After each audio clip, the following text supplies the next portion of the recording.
Como é que tá a tua saúde mental? Tá boa? Tá tudo bem aí contigo? Tá em paz? É o tipo de coisa que a gente às vezes não pergunta como crentes, né? Crente enfrenta depressão, crente enfrenta melancolia, como é que é? Eu fiz um vídeo, um Pergunte ao Pastor, em algum momento, em que alguém me perguntou se eu era feliz. Eu dei uma resposta que algumas pessoas ficaram um tanto chocadas, sei lá, não sei se você tá chocada, mas muita gente mandou mensagem dizendo que se sentiu representado, dizendo que sentiu de alguma forma a mesma coisa, assim, eu consegui colocar em palavras aquilo que elas também sentiam. Eu argumentei que eu lido constantemente com uma melancolia que é presente, que tá sempre por aqui. Essa melancolia, infelizmente, ela acaba sendo potencializada por excesso de estresse. Eu digo, nem excesso de trabalho, né? Um presbítero falou comigo essa semana que eu tive uma segunda-feira muito cheia e ele disse, caraca, pastor, tá bem e tal, hoje você teve tal reunião, tal coisa. Eu disse, cara, tranquilo, eu sou acostumado a trabalhar muito. E nenhuma reunião foi emocionalmente desgastante. O que me pega é excesso de estresse, é muita coisa emocionalmente desgastante ao mesmo tempo.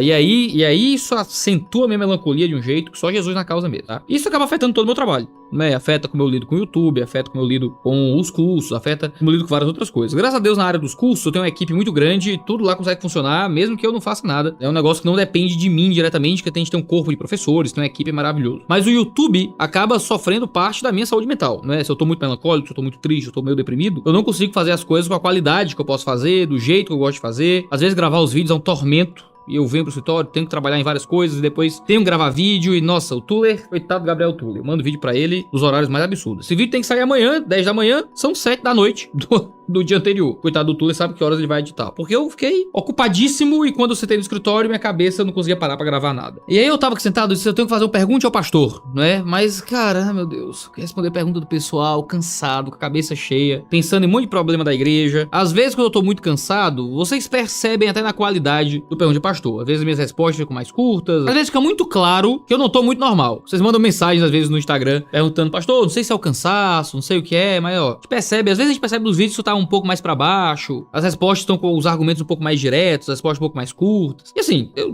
não sou de esconder muita coisa, eu não sou de ficar expondo minha vida pras pessoas, que eu não vou ficar chorando, me engano na internet nada dos meus problemas, mas vocês costumam perceber muito assim, que às vezes eu tô mais pra baixo, eu tô mais pra cima, o que é que seja. E aí, o que é que eu pensei? Eu pensei em falar desse livro aqui no vídeo de hoje, porque eu acho interessante. Se chama Juntos na Escuridão, escrito pela Diana Gruver, que fala sobre depressão, fala sobre fé, sobre dúvida na história de 7 cristãos da história. E é o tipo de material que eu costumo ler com alguma frequência. Eu adoro ler livro sobre depressão, adoro ler livro sobre pessoas que enfrentaram melancolia do mesmo jeito que eu enfrento, porque isso me ajuda. Pedro escreve na sua epístola que santos de todo o mundo passam pelas mesmas provações. Para mim, saber que santos de todo o mundo passaram por depressão, por batalhas na alma, por dores no coração, me ajuda. Alimenta a minha fé. Me faz entender que eu não sou um bicho esquisito, mas que enfrentar as batalhas emocionais que eu enfrento é uma coisa normal, é uma coisa comum, que muitos cristãos passaram também. Esse livro fala de Martinho Lutero, de Hannah Allen, de David Brainerd, de William Cooper, Charles Spurgeon, Madre Teresa e Martin Luther King Jr. E tem aqui alguns casos de depressão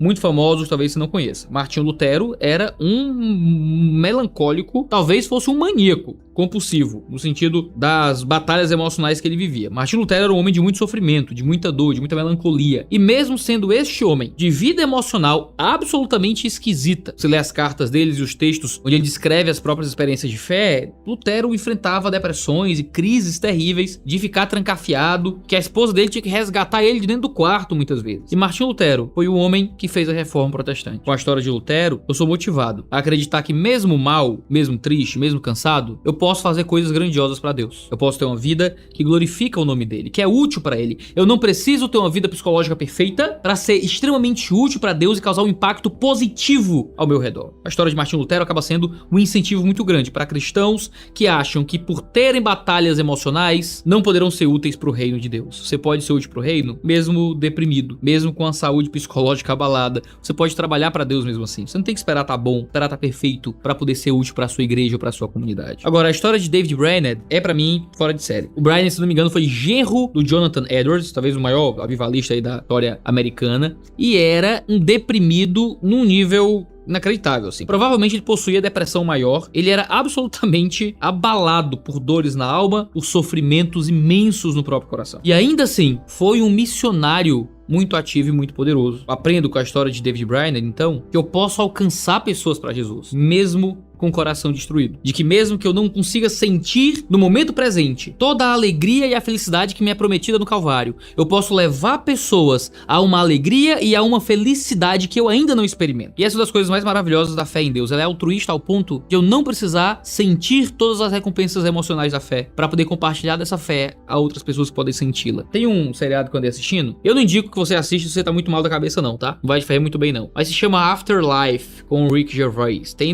na Netflix. É a história de um cara que a esposa morreu de câncer, então ele fica muito deprimido e suicida. A história mais ou menos é essa. E tem uma hora, não sei em qual temporada do seriado, tem 3, mas a primeira fecha conta, passa regra, perfeita. Ele escuta alguém dizer pra ele que a felicidade é uma coisa tão maravilhosa que ela vale mesmo que não seja sua. E vale a pena viver uma vida triste se essa vida triste causa alegria às outras pessoas. E imagina como foi a vida de David Brainerd. Um homem que praticamente só enfrentou tristeza, mas que conseguiu levar várias outras pessoas a uma alegria eterna. Imagina hoje a alegria eterna de David Brainerd, ao perceber que a sua tristeza não impediu que ele criasse alegria eterna para as outras pessoas. Você que luta contra a tristeza pode ser instrumento de Deus para trazer outras pessoas a uma alegria inenarrável. A depressão de Charles Spurgeon também é uma depressão que nos marca muito profundamente. É muito constrangedor perceber o que Deus fez por meio da vida do Charles Spurgeon, mesmo com Spurgeon enfrentando depressão muito severa. Não sei se Spurgeon tinha algo como uma distimia, uma depressão leve e persistente, mas é certamente que ele tinha momentos mesmo de fundo do poço, da alma dele ser tragada pela dúvida, pela tristeza, pela incerteza, pelo que parecia ser uma profunda falta de fé. E Spurgeon foi, talvez, o maior pregador da história do mundo, conhecido como o príncipe dos pregadores. Um pregador absolutamente notável. O homem que ensinou a palavra com fidelidade, cujos sermões são estudados até hoje. Spurgeon nos ensina que mesmo deprimido, você pode ser um comunicador fiel da palavra. Alguém que edifica a igreja com a verdade da cruz. Alguém que prega com fidelidade, com profundidade, que apresenta Cristo com toda a sua beleza, mesmo quando o teu coração não está sentindo as coisas de forma correta. A leitura de Juntos na Escuridão, da Diana Groover, me ajuda muito a lidar com as minhas próprias crises, me ajuda muito a lidar com a minha própria melancolia, me ajuda muito a lidar com as próprias dores da minha alma e tudo aquilo que às vezes tenta me fazer acreditar que Deus não tá nem aí pra mim. Eu sou uma pessoa de saúde psicológica razoavelmente instável.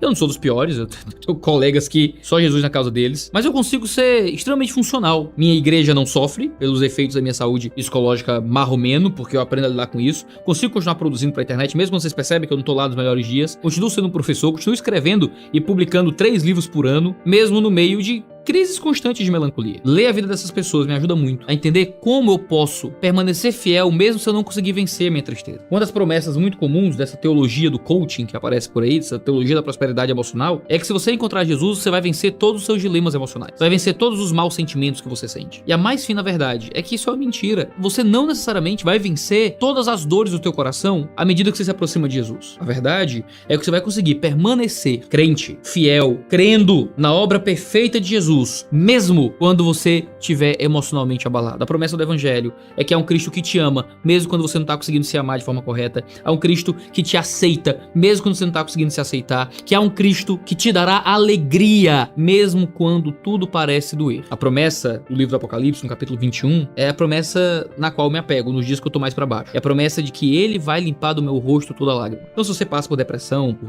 doenças emocionais, por psicopatologias diversas, pensa no seguinte: a promessa de Cristo é que haverá lágrimas nos nossos olhos. Esse lado da eternidade é um lado de choro. Vamos chorar. Não tem como. Haverá lágrimas nos nossos olhos. E não tem como escapar disso. Como é que a gente vai enxugar as lágrimas nos nossos rostos? Não vai ser necessariamente desse lado da eternidade. Mas quando nós o encontrarmos. O texto não diz que ele fará cessar o choro. O texto não diz que a gente não chorará mais. O texto diz que ele limpará dos nossos olhos. A verdade é que em sua depressão, em sua angústia, em sua ansiedade, em sua melancolia, há um Cristo que te consolará pessoalmente em tudo aquilo que hoje te afasta de uma alegria verdadeira. A promessa das delícias perpétuas que estão do lado de Jesus se cumprirá plenamente. O texto que diz que semeamos com lágrimas e que com júbilo ceifaremos, finalmente se cumprirá. Desse lado da eternidade, nós semeamos e semeamos e semeamos, chorando, sofrendo, sabendo que haverá um júbilo eterno que se manifestará de fato em nós. Nós precisamos ser encorajados a sermos fortes, mas nós também temos que ser encorajados a entendermos que Cristo nos aceita, mesmo nas nossas fraquezas. Agora, há histórias aqui de cristãos que eu não sabia. Eu não sabia sobre Hannah Allen, uma cristã dos tempos de Richard Baxter, o famoso pastor reformado, que enfrentou tentativa de suicídio, cuja depressão nunca foi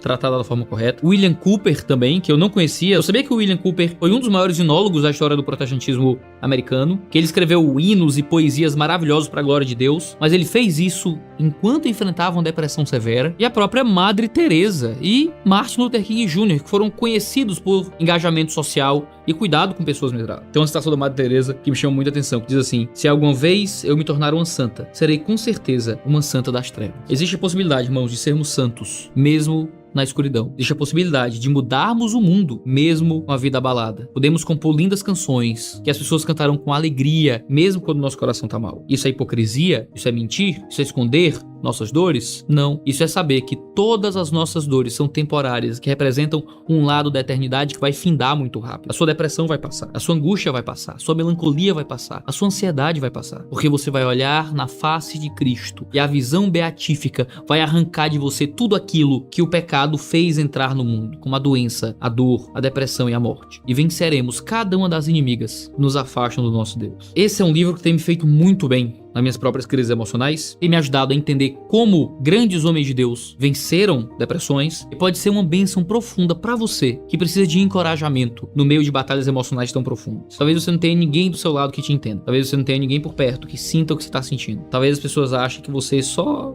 não tem fé, mas nesse livro você vai encontrar alguém para estar junto de você na escuridão. Martin Lutero, Hannah Arendt, David Brainerd, William Cooper, Charles Spurgeon, Madre Teresa, Martin Luther King, mas principalmente Diana Gruver nos mostra como podemos perceber Cristo do nosso lado na escuridão. Quem está do nosso lado não são só pequenos nomes da história, mas é exatamente o próprio Cristo, vivo, que carregou sobre nós nossas dores e nossas culpas, para que possamos ter esperança de um peso de glória acima de toda comparação. As dores daqui são leves e momentâneas, mas há uma glória eterna ao lado dele que eu não quero perder por nada nesse mundo. É isso que me mantém firme, mesmo quando os dias estão difíceis. Aqui dentro. Eu sei que isso pode te manter firme quando os dias estiverem difíceis aí dentro. Juntos na escuridão, pode ser um instrumento maravilhoso para te ajudar a vencer ou a pelo menos ter uma companhia mais agradável ao seu lado durante os dias de depressão e de dificuldade. Tem me ajudado a lidar com minhas dores. Tenho certeza que pode ajudar também a lidar com as suas. Se você tiver interesse, vou colocar o melhor link para comprar o livro aí embaixo e eu espero que seja um instrumento para que você permaneça firme um pouco mais até um dia encontrarmos o nosso Salvador. Mas não só isso, mas para permanecer útil para o reino, vivendo uma vida digna e valiosa, servindo a Deus, debaixo de um poder que é sobrenatural, que às vezes remédio nenhum pode dar, que às vezes terapia nenhuma pode conceder, mas que vindo do alto pode te dar uma força que ninguém sabe de onde vem. Mas a gente que tem a palavra sabe que veio do Deus, que há de nos resgatar para suas moradas eternas. Esse é o review de hoje. A gente tem vídeo toda terça e quinta-feira, 10 horas da manhã, aqui no 2 Dedos de Teologia. Deus possa abençoar a sua vida e até a próxima.